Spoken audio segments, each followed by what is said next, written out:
Les chers amis, aujourd'hui, je vous parle d'une histoire très triste. Il s'agit d'un homme d'affaires camerounais à la tête d'une fortune évaluée à des centaines de milliards de francs CFA. Alors, il est PCA d'une des grandes banques du Cameroun et à l'occasion des obsèques de l'un de ses fils, il nous raconte une petite anecdote. Alors, il a eu 3 enfants qu'il a envoyés à l'étranger. Le premier aux États-Unis, il a fait 20 ans aux États-Unis.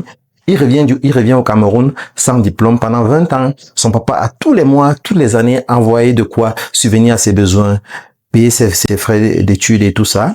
Mais il revient 20 ans plus tard, sans diplôme, sans qualification, sans rien du tout.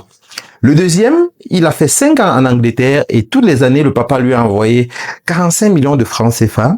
Et chaque fois que le papa envoyait l'argent, l'enfant allait à l'université et récupérait ses frais-là. Il n'étudiait pas.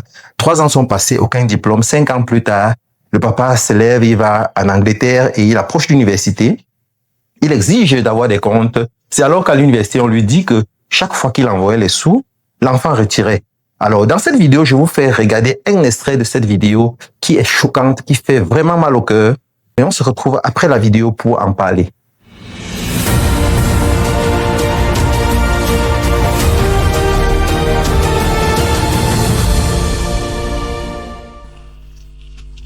Bonjour les amis et bienvenue sur votre chaîne Réussite.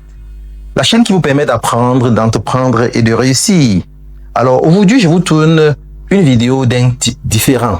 Alors il s'agit d'un drame qui s'est produit au Cameroun et je vous invite à regarder cette vidéo.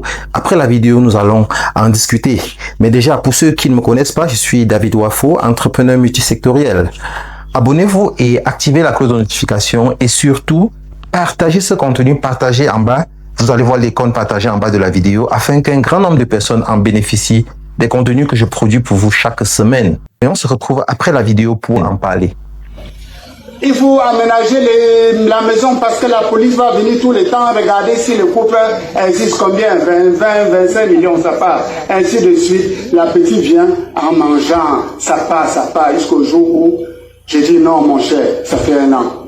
Il faut le papier, il faut l'enfant, c'est pas normal. Je ferme le robinet. Quand je ferme le robinet, de l'autre côté, c'est là où on pousse l'enfant drogué dans la rue. Et c'est là où vous entendez le Singwe. Vous allez dire, vous voulez les preuves?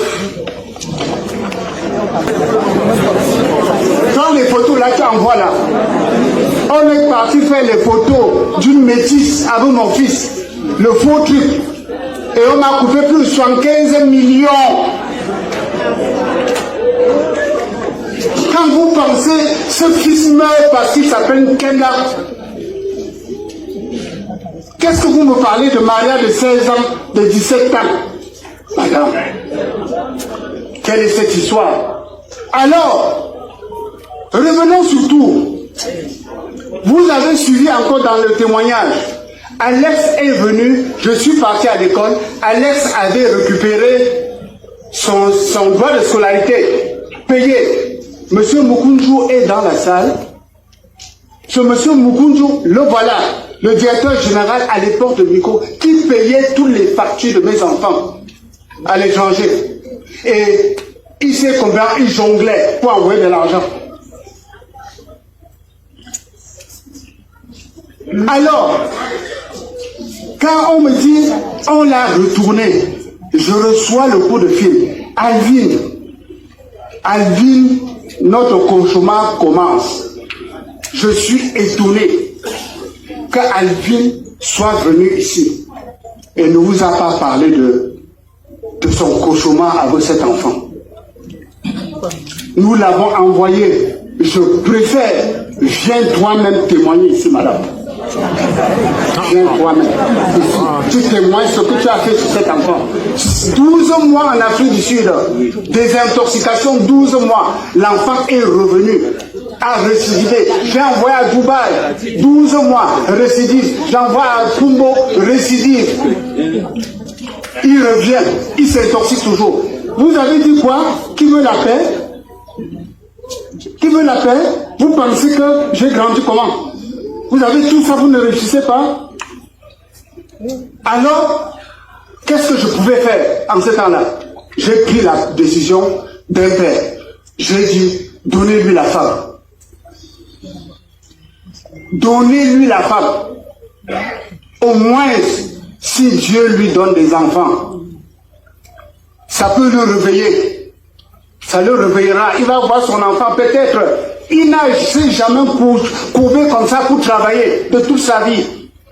Donnez-lui la femme. Et ce que sa mère sait faire plus, se courir à Bamougoum chercher une femme. Il aurait dû faire. Le même jour, la femme était là. Dieu merci, quelque temps, la femme a accouché une fille. Moi, j'ai su qu'Alex devait changer. Il est venu un jour, me dit, papa, j'ai besoin d'un téléphone. J'ai dit, ok, si tu fais une seule semaine de travail, puisqu'on me confirme que tu es venu au travail régulièrement une semaine, je te donne 3. Une semaine pour 3 téléphones. Il n'a jamais pu, hein. Il n'a jamais pu. Alors, il habitait chez qui? Pendant ce temps que nous partons en Afrique du Sud, nous partons à Dubaï, nous partons à Kumbo, il rentrait, il habitait où? Chez sa mère. Imaginez-vous que vous les mamans, vous restez dans une maison que l'enfant se drogue tous les jours, ne sort pas. Vous n'allez pas réagir? Vous n'avez pas dit que non, je meurs? Tu vas sortir, tu vas arrêter ça? Ah, qu'elle fait ça? Qu'on ne vous raconte pas le bluff. C'est cette femme qui a tué son enfant. Parce qu'elle aurait pu arrêter. Elle aurait pu arrêter. Elle aurait pu dire non. Mon fils, qu'est-ce que tu fais comme ça? Sauve mon honneur. Sauve mon honneur. Alors, elle n'a pas fait. Alors, peut-être, frères et sœurs, peut-être c'est son niveau. Peut-être elle ne savait pas. Peut-être. Peut-être si elle avait procédé autrement, ça aurait tout arrivé. Parce qu'il y a aussi des drogués qui vivent. Hein? Peut-être. Alors, nous avons dit, nous parlons de la paix. Je vais vous parler encore et que ça donne la leçon. Parce que ça ne peut pas plus m'arriver. Je vous parle ici d'un fait d'un drame qui peut encore se faire. Imaginez-vous un père qui se débrouille, qui donne, vous avez compris, récupérer la pension. Alex a récupéré la pension en suivant quelqu'un. Parce que son grand frère a fait la même chose. 5 ans en Angleterre, pension payée, j'ai les preuves. Moi, je suis administratif. Je fais, chacun d'eux a un dossier comme ça. Je sors, je te donne la calculatrice quand tu parles. Calcule tout ce qu'il y a de pensé sur toi. Toi-même, tu comprends. Chacun d'eux là, il ne peut pas parler. J'ai tout le dossier. Alors, je donne première année, deuxième année, je paye la pension. 5 ans après, 5 ans, les parents, 5 ans, ce n'est pas un Kemla aujourd'hui, c'est Kemla que M. Fongan, Sufo, a connu. 5 ans, je paye la pension, pas de diplôme. 3 ans, on doit avoir le bachelor. 5 ans, on doit avoir le master. Mais, je suis à 5 ans de l'université. Mon fils ne me donne rien. Et il ne veut rien écouter. Je prends l'avion, je m'en vais moi-même à l'école. Je dis, je veux avoir le résultat de mon fils. On dit non, tu n'as pas le droit, c'est la vie privilégiée, c'est moi qui paye la pension.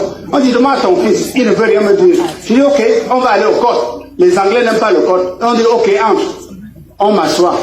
On me dit, monsieur Kamla, il n'y a jamais eu de résultat. Pourquoi? Parce que ton fils n'a jamais fréquenté. Qu'est-ce qu'il raconte, ce garçon? Qu'est-ce qu'il raconte? Il n'a jamais fréquenté. Et entre-temps, j'ai payé tout ça où? J'ai demandé à l'école, mais comment il n'a jamais fréquenté? On me dit que quand il donnait la pension, il venait récupérer. J'ai dit, et vous donnez? On dit non. En Angleterre, quand un enfant a 18 ans, il a le droit de décider de fréquenter ou pas. Donc tout ce qui est en glace pour lui. 5 ans après, imaginez-vous, Obama, c'est 45 millions par an. Imaginez-vous, la femme a dit quoi? Qu'est-ce qu'elle a dit? Hein? 5 ans. Elle est, et de façon que je dis alors, je ne fais rien. Quand il vient me dire, je vais récupérer l'enfant, je dis, ok, peut-être il va se rattraper. Mais il a amené l'enfant, faire exactement ce qu'il a fait. Et je ne vous ai pas dit non. Il a dit que les aînés donnent l'exemple. C'est ce qu'il nous a dit, non? Il a bien dit, non? Appelez son autre frère, le voilà, Alfred. 20 ans aux États-Unis. Il est rentré l'autre jour, il vit avec sa mère. 20 ans, il vit avec sa mère. Sans diplôme, sans rien. Toujours la pension récupérée et bouffée. Vous voulez m'attaquer? J'ai votre dossier. Allons, vous voulez qu'on débatte tout? J'ai d'autres choses encore. Alors, mon fils est mort parce qu'il n'a pas été suivi. Je ne peux pas courir à la fois en Afrique du Sud, en Afrique, il faut qu'on m'aide. Alors, voilà, nous avons, mes chers, Madame Pesonka Alice, son omniprésent grand-père, qui est toujours là, dans tous les événements. Je pense que ça fait plus de 30 ans qu'on s'est séparés. Et nous avons un train. Notre train est définitivement arrivé en gare. Voilà la gare. Voilà la gare où nous sommes arrivés. Voilà Alex, poussé, c'est notre gare. Je ne peux pas plus traverser cette gare. Ça s'arrête là-bas. Donc, respectez-moi. Sinon, je ne vous respecterai plus. Merci. Donc voilà les amis, vous avez regardé la vidéo avec moi, c'est triste de constater que avec toute une fortune, avec une grande fortune, autant que ce papa peut en avoir, il n'est pas toujours capable de pouvoir contrôler ses enfants, de pouvoir donner le meilleur à ses enfants. Comme quelqu'un disait, les plus forts engendrent les faibles et les faibles engendrent les forts. Les fortunes les plus riches engendrent les pauvres et les pauvres engendrent des riches. Comme pour dire quoi, quand on est riche par exemple, on a de fortes chances de faire des enfants qui finiront feignants pauvres. Ou alors quand on est fort, on donne tout à nos enfants pour qu'ils réussissent et tout ça, mais parce qu'ils ont été gâtés, ils ont presque tout reçu de leur vie, ils ont été des enfants à papa, ils ont passé leur vie à mener la vie de poulet. Ils n'ont pas, au lieu de pouvoir chercher à comprendre comment est-ce que leurs parents ont fait pour se retrouver au niveau où il se trouve. Alors, conclusion, le papa a bâti tout un héritage, mais à sa mort, les biens sont dilapidés et c'est comme ça que la pauvreté se réinstalle. C'est ceux-là qui vont vivre à nouveau la pauvreté, qui vont travailler à nouveau dur pour pouvoir créer une autre élite riche. Alors donc, il est important que on essaie de voir comment est-ce qu'on peut limiter cette chose. C'est une situation qui est récurrente en Afrique. Les Africains rencontrent tout le temps. Pourtant, il y a des mécanismes pour pouvoir contourner cela et je vous en parlerai dans les vidéos à venir. Quelles sont les stratégies que nous pouvons mettre en place pour pouvoir empêcher cela. Mais déjà, revenons à la vidéo pour remarquer quelques faits. Le papa, il accuse la maman. Il estime que la maman était très tolérante vis-à-vis des enfants. L'enfant a été drogué. L'enfant était sous le toit de la maman. La maman n'a rien fait. Il estime que la maman, c'était la responsabilité de la maman de tout faire pour que cet enfant change. Il estime que son devoir était de payer les frais de scolarité à ses enfants pendant tout ce temps sans pour autant avoir l'obligation de chercher à savoir s'ils étudient vraiment ou pas. A-t-il raison ou pas? Ça, c'est la question. Il fait tout pour jouer à la victime ici et ça revient sur quelque chose dont j'ai toujours partagé avec vous le plus souvent. J'ai souvent dit à mes proches, cherchons l'argent parce qu'il est important. Il est important. C'est pas suffisant de pouvoir avoir les sous, de pouvoir financer les enfants sans pour autant contrôler ce qu'ils font. Mettre au monde les enfants, c'est une chose. Mais les éduquer, c'est une autre chose. Et l'argent ne fait pas tout. Donc, vous pouvez voir comment le papa était affligé, il était abattu.